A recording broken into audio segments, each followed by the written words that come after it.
Hi hello जय जगन्नाथ समस्त को welcome to my channel life with Roselin. जेहेतु कार्तिक मास चली बिना प्याज रसुण पकुड़ी छाणवा मुझे किसी बेसन गोटे आलू को छोट छोट कर काटी नहीं कि भृषंग पत्र कि जीरा 4-5टा कंचा लगा काटी नहीं जाइए खंडे छोट खंडे अदा छेचिकी नहीं आम कंसा को आलू पके रखिदेवा आलू अदा छेचा अदा भृषंग पत्र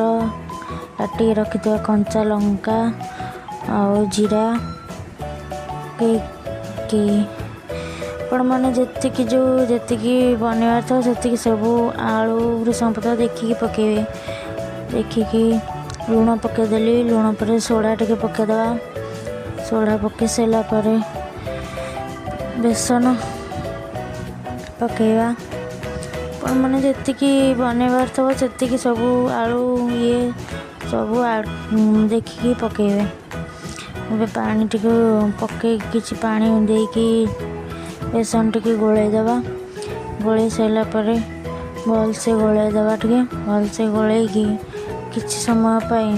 मैरिनेशन करके रखीदेवा आमर कि समय पाई एबे आम चूल्हा टी लगे कड़े टी बसैया चलो कड़े बस तेल पकड़ा आपण क्वांटिटी हिसाब से नेबे तेल तेल टी गरम होगा छाड़देवा एबे आमर गरम हो गला तेल टी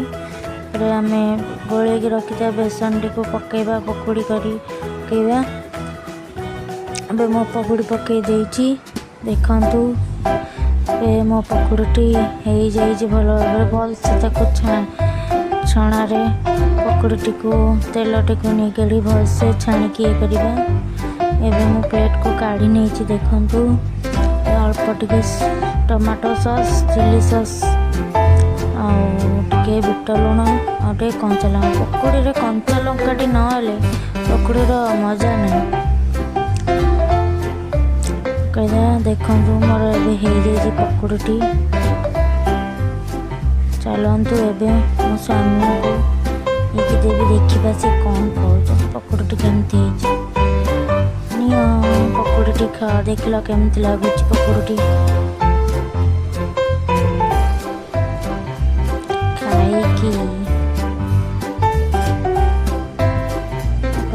खाई कहले हाँ भल वीडियो भल लगे like comment share and subscribe कर दिखाते। जय जगन्नाथ